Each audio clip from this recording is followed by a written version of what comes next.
இப்போ தான் அண்ணி லைவ் போனேன். ஓ ஆமாம், அப்போ தான் லைவ் முடிச்சாங்கன்னு நினைக்கிறேன். கரெக்டு. அண்ணி வந்துட்டு இருப்பாங்களா? ஆமாம் ஆமாம்.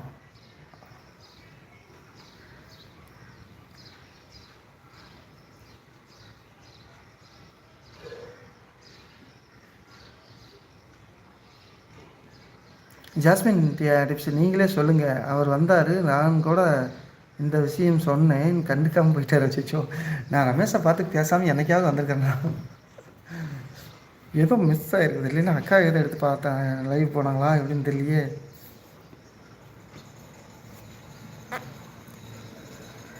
வணக்கம் நந்தினி சிஸ்டர், வாங்க நந்தினி டெய்லர்.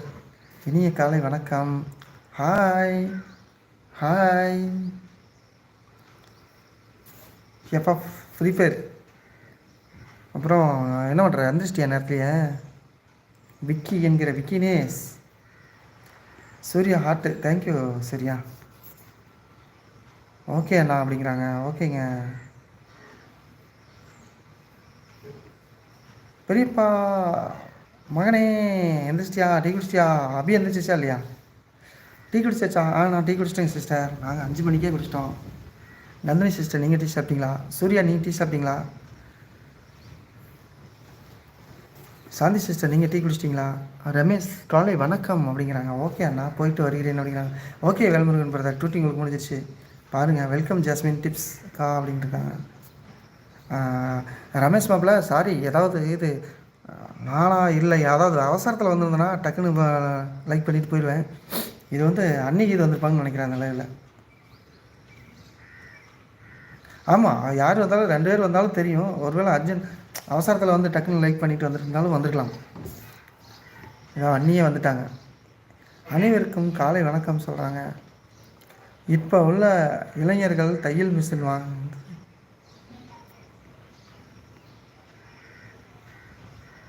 அதுக்கு ஏன் சரி என்ன பண்ணிட்டீங்க அழைச்சிச்சு. ஹாய் எஸ்டிகே ஃபேமிலி அக்கா அப்படின்ட்டு ரமேஷ். அனைவருக்கும் டீ கொடுக்குறாங்க.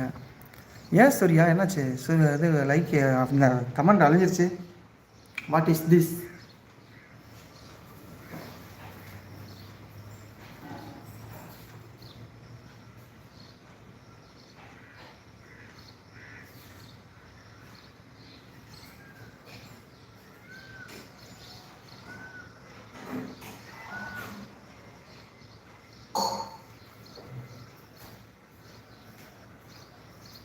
வணக்கம் தலைவரே, வணக்கம் வணக்கம். இப்போ உள்ள காலகட்டத்தில் நிறைய ஏழைகள் தையல் மிஷின் வாங்கணும்னு ஆசைப்படுறாங்க. அதை பற்றி நீங்கள் என்ன சொல்கிறீங்க?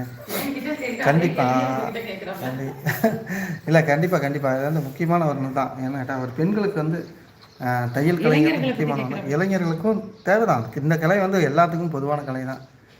இது வந்து பெண்களுக்கு வந்து ரொம்ப முக்கியமானது ஒன்றுன்னு தான் நான் சொல்லுவேன். நான் கடைக்கு வந்து விட்டேன். அப்படியே கடைக்கு வந்துட்டீங்களா? Super super. ஆரம்பிங்க வேலையை. சந்தோஷமா ஹாப்பியா ஆரம்பிங்க. ஹாய் கார்த்திக், வணக்கம். சங்கரையா வணக்கம். வணக்கம் கார்த்தி, இனி காலை வணக்கம். டீ சாப்பிட்டாச்சா கார்த்தி? நாங்களும் கிளம்பணும், வேலையெல்லாம் முடிச்சாச்சு. வேலையெல்லாம் முடிச்சாச்சு, கடைக்கு கிளம்புவோம். நான் ஒரு 1/2 மணி நேரம், 7 மணிக்கு கிளம்பிடுவோம். 7 மணிக்கு வண்டி கிளம்பிவிடும். சூர்யா கலைக்கு எந்த ஒரு வயதோ இதோ எதுவுமே தேவையில்லை. சரியா மட்டும் இருந்தால் போதும். அது ஆணினம் பெண்ணினமும் பார்க்காது, ஜாதிகளையும் பார்க்காது, மதத்தையும் பார்க்காது. கலை, அதுதான் கலை. கார்த்தி கார்த்தி ஹாக் பண்ணிருக்கீங்க, தேங்க்யூ. நானும் ஹாக்கிங். சரிங்க, நான் இதுக்கு மேலே போட்டுட்டு ஓகே ஓகே வந்து நான் மீண்டும் ஃபோன் எடுக்கணும். Okay okay okay Ramesh. எல்லோரும் டெய்லரிங் கற்றுக்க வேண்டும் என்று ஆசைப்படுகிறார்கள். ஆனால் யாரும் முழுமையாக அதை செய்வது கிடையாது. உண்மைதான், கற்றுக்கணும்னு ஆசைப்படுறாங்க, போகிறாங்க, கற்றுக்குறாங்க, அதுக்கப்புறம் அதை அப்படியே விட்டுறாங்க. ஆமாம், அதுலேயே வந்து முழுசாக கற்றுக்கிட்டு முழுசாக அதை செய்கிறதுக்கு இல்லை. நிறைய பேர் அப்படி தான் இருக்காங்க எங்கள் ஊரில். அப்படி தான் கண்டிப்பாக நிறைய கற்றுக்குறாங்க, அதுக்கப்புறம் வேறு வேலை தான் செய்கிறாங்களே தவிர அதை கண்டினியூ பண்ணுறது இல்லை. ஆமாம், ஏன்னா எடுத்தோன்னே அதில் வருமானத்தை நம்ம உடனே எதிர்பார்க்க முடியாது. கொஞ்சம் நாள் ஆகும். ஆமாம், கொஞ்சம் கஷ்டப்படணும். ஆமாம். கார்த்திக் என்னாச்சு? இது என்னடா, அது ஜன்னலுக்கு அந்த யாரும் இருக்குது, நல்லா பழைய வீடுகள் நல்லா இருக்குதுன்னு பார்க்குறீங்களா? கார்த்திக் ஏதோ சோக மூஞ்சியா தெரியுது, என்னாச்சு? அந்த பொம்மைக்கு என்ன அர்த்தம் கார்த்திக்? புரியலையே.